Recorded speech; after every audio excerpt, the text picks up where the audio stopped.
Sementara di sisi lain, di sebuah rumah berlantai 2, dalam ruangan yang cukup luas terlihat seorang gadis terbaring lelap di atas ranjang king size, tampak damai dalam tidurnya. Hingga suara ponsel berdering nyaring menarik dia ke kenyataan. Perlahan Rika menggeliatkan badan dan meraba-raba sekitar mencari benda yang terus berdering itu. Lalu, tanpa melihat siapa si pemanggil, dengan mata masih terpejam, dia menempelkan benda pipih itu ke telinga. "Halo?" Suara dia terdengar serak. "Mak, ini gue." Suara lelaki dari seberang sana terdengar tak asing di telinga. Si Banci. Ada apaan, Ci? Tengah malam gini telepon gue?" Tanya Rika masih dengan mata terpejam.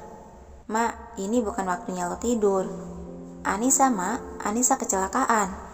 Mendengar hal itu, sontak kedua mata Rika melek, melotot dan langsung bangkit terduduk sampai tubuhnya terhuyung. Dan dia terjatuh dari atas ranjang. Suara apaan tuh?" kata Raihan dari seberang telepon. Rika mengusap bokongnya yang nyeri. "Lo bilang apa tadi?" Dia balik bertanya. "Aduh, Anissa kecelakaan, Mak. Kecelakaan." Ulang Raihan lagi, semakin membuat gadis itu terpaku gemetaran terkejut. Lo kagak lagi bercanda kan?" "Gue serius, bego."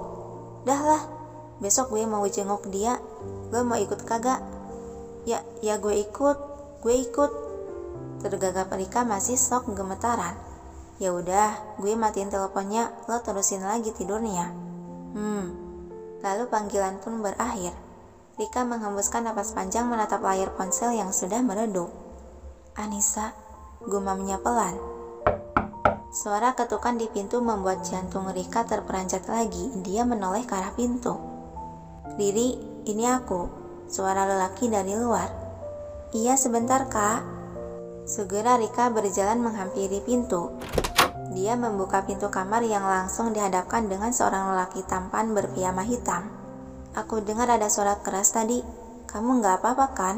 tanya Frans menatap cemas. Rika mengelas senyuman. "Aku baik-baik saja kok, Kak. Hanya terjatuh saja saat tidur tadi." Sorot mata Frans masih tersirat kekhawatiran. Tangan dia terulur mengusap puncuk rambut Rika. "Tapi tidak ada yang terluka kan?" "Tidak, Kak." "Baiklah." Lalu tatapan mata Frans sedikit memincing selidik. "Tadi kamu teleponan sama siapa di tengah malam begini?" Ditanya seperti itu, kembali Rika teringat lagi soal Anissa. Temanku, Kak. Dia kecelakaan." Kedua mata Frans berubah simpati, masih memberi tepukan lembut di puncuk rambut Rika. "Aku turut berduka, tapi sekarang sudah malam. Kamu bisa menjenguknya besok." Anggukan patuh dari Rika. Setelah membersihkan diri dan berganti pakaian dengan kemeja putih dan celana jeans biru, saat ini Egy tengah berjalan di koridor untuk menuju kamar inap.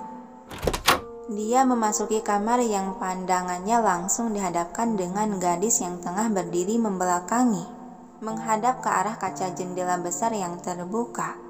Ada senyuman di bibir Egy menatap pemandangan itu, kemudian ia berjalan menghampiri yang tentunya setelah mengunci pintu. Dia memeluk tubuh gadis itu dari belakang dan memberikan kecupan di bahu Anissa. "Egy?" Kaget Anissa melirik ke arah wajah yang memang saat itu kepala Egy sudah di bahunya. Egy melingkarkan lengan satunya memeluk lembut pada leher Anissa. "Kenapa di sini? Cuacanya dingin." Anissa beralih menatap lurus pada langit pagi yang terhiasi semburat matahari yang perlahan muncul ke permukaan. Dengan sebondong burung tengah terbang bebas berpencar menambah kesan enak dipandang. "Aku suka melihat ke warna langitnya. Sangat indah, bukan?" jawab dia diakhiri senyuman. Egy mengikuti arah pandang Anissa. Ya lumayan." Lalu kembali menatap wajah cantik natural sang istri. "Sejak kapan kau terbangun? Dan berapa lama kau berdiri di sini?" Anissa masih tidak mengalihkan pandangannya. "Baru sebentar, Egy. Aku terbangun oleh suara ponselmu yang terus berbunyi.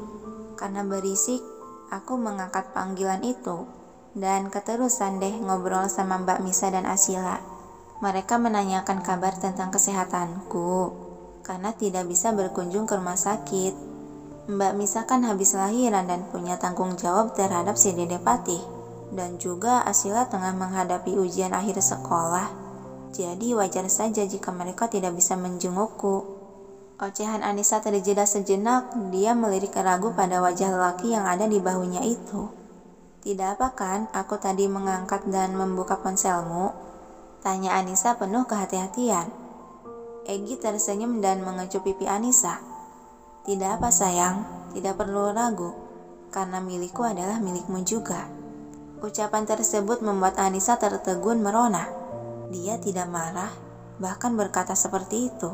Sungguh, dia telah berubah. Dulu berkata seperti ini pun rasanya tidak mungkin, mengingat dulu dia sangat membenciku. Melihat Anissa hanya terdiam saja tidak bersuara lagi, Egi mengusap wajah cantik itu dengan mengarahkannya agar menoleh ke arahnya. Apa yang kau pikirkan, Anissa? Tanya dia seraya melepaskan pelukan namun tetap merangkul pinggang ramping Anissa. Berganti posisi untuk saling berhadap-hadapan. Sejenak Anissa menundukkan pandangan tidak berani bersitatap. Tidak ada apa-apa. Egi mengangkat dagu Anissa dan mendongakkan wajah gadis itu untuk diarahkan ke arahnya. Kau sedang tidak menyembunyikan sesuatu kan dariku? Pandangan Anissa bersih temu dengan netra Hazel itu. Aku tidak menyembunyikan apapun kok. Seringayan tipis penuh minat terulas di bibir Egi seraya mengusap bibir merah Anissa. Anissa, entah kenapa saat situasi seperti ini aku ingin madu. Ucapnya serak bernada rendah dengan tatapan tersirat hasrat. Anissa menelan ludah secara kasar akibat gugup. Seiring pipinya merona menahan degupan jantung yang sudah mulai berperang keras di dalam rongga dada. Dia kembali menundukkan pandangan untuk menyembunyikan rona di pipi. Egi menggerakkan lagi apitan di dagu Anissa agar tatapan gadis itu kembali terarah padanya. Sepertinya aku tidak dapat jatah maduku sekarang, keluh dia beraut wajah kecewa. Pipi Anissa semakin merona merah dan menggelengkan kepala beberapa kali.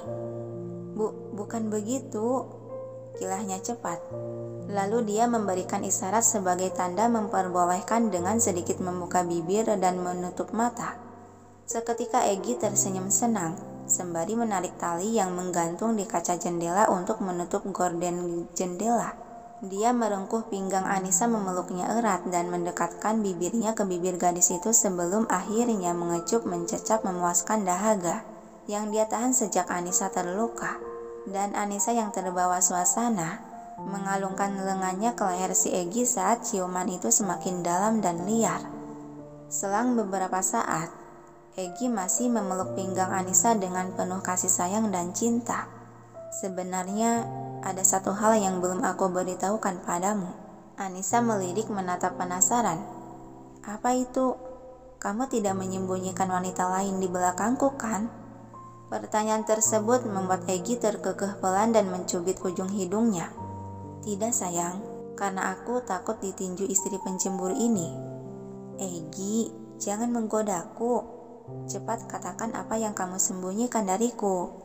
Anissa masih menatap selidik tidak mempan akan rayuan. Kau ingat kafe macan betina yang pernah kau kunjungi? Anissa memincingkan mata mengingat-ingat. Lalu menganggukkan kepala setelah terlintas dalam pikirannya. Yang si Rehan kerja jadi bartender di sana kan? Dia bukan bartender Anissa, tapi manajerku dari beberapa kafe dan showroom yang ku kelola. Sahutan Egi. Mendengar pengakuan tersebut seketika kedua mata Anissa melebar. Manajer? Kafe? Kelola? Bewa dia saking terkejutnya. Egi tertawa mencubit pelan pipi Anissa. Kenapa kau jadi mesin pengulang kata, Anissa? Ucapnya sambil mencubit terus pipi Anissa dan memberikan kecupan bertubi. Benar, nama macan betina di kafe itu diambil dari nama panggilanmu sayang. Dan sekarang kafe itu aku hadiahkan untukmu. Hah? Untukku? Kedua mata Anissa melotot tak percaya. Tapi aku hanya ingin fokus jadi bidan, bukan jadi pengusaha. Hanya untuk tempat mainmu Anissa di saat kamu bosan, bukan untuk dikelola.